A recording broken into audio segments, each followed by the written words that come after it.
कि आपको पता तो हो आपने करना क्या है। पॉलिटिकल लैंडस्केप के अंदर आएगा क्या क्या, यही नहीं पता होता कि पॉलिटिक्स के अंदर हमने कवर क्या क्या करना है। कॉन्स्टिट्यूशनल फ्रेमवर्क, कि कॉन्स्टिट्यूशन जो है हमारा, उसके अंदर जो अमेंडमेंट्स की जा रही हैं वो इसके अंदर कवर होंगी। जैसे कि अभी 27th अमेंडमेंट हुई, 28th करने वाले हैं, ठीक है। फिर डेमोक्रेसी के ऊपर इसके अंदर बातें होंगी, rigging in elections, election commission of Pakistan के पावर्स, ठीक है ना। फिर सिविल मिलिट्री रिलेशंस होते हैं, यानी कि हाइब्रिड फार्मूला जो चल रहा है, पॉलिटिकल इंजीनियरिंग जो हो रही है। फिर गवर्नेंस एंड इंस्टीट्यूशंस, जैसे जुडिशरी है, एग्जेक्टिव है, लेजिस्लेटर हैं, ठीक है, ये सारे का सारा इसके अंदर आएगा। फिर जुडिशरी और उसका रूल ऑफ लॉ, कितनी पावर उसके पास बची हैं, तो इससे रिलेटेड सारे टॉपिक्स इसके अंदर कवर होंगे।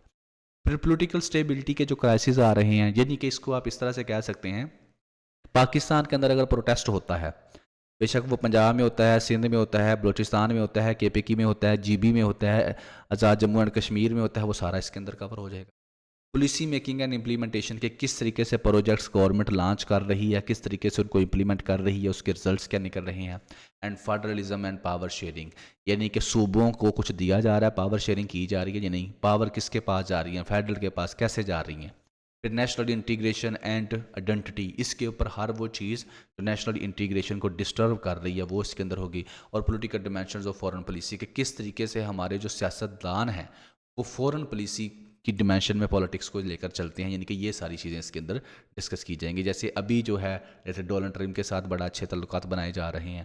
तो ये होता है पॉलिटिकल लैंडस्केप के अंदर, यानी कि पॉलिटिकल लैंडस्केप के अंदर आपका पॉलिटिकल सिस्टम, आपका गवर्नेंस, आपके इंस्टीट्यूशंस, ये सारी चीज़ें इसके अंदर डिस्कस की जाती हैं। आपकी अकाउंटेबिलिटी, आपकी ट्रांसपेरेंसी, आपके जो किस तरह का आप काम आपकी गवर्नमेंट कर रही है, किस तरीके से उनको इम्प्लीमेंट कर रही है, उसके रिजल्ट क्या आ रहे हैं, गवर्नमेंट की डिसीजन मेकिंग कैसी है, गवर्नमेंट करप्शन कर रही है नहीं कर रही, क्या क्या हो रहा है, this is all part of political system. तो ये सारा के सारे इसके रेलिवेंट कोई भी चीज़ पाकिस्तान में होगी, तो जिस बच्चे ने इस एरिया 1 के अंदर रजिस्ट्रेशन करवाई है उसको हर वीक जो है इसके अंदर एक लेक्चर, एक अथेंटिक लेक्चर जो है वो बना कर दिया जाएगा।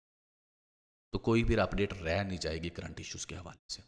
जैसे कि अभी 27th कॉन्स्टिट्यूशनल अमेंडमेंट है, तो उसको इसके अंदर ये चीज़ मिलेगी, बिल्कुल क्लियर मिलेगी, ठीक है, कि क्या हुआ, कैसे हुआ, किसने किया। आगे आगे 28 आती है, वो उसको इसके अंदर क्लियर मिलेगी, ठीक है।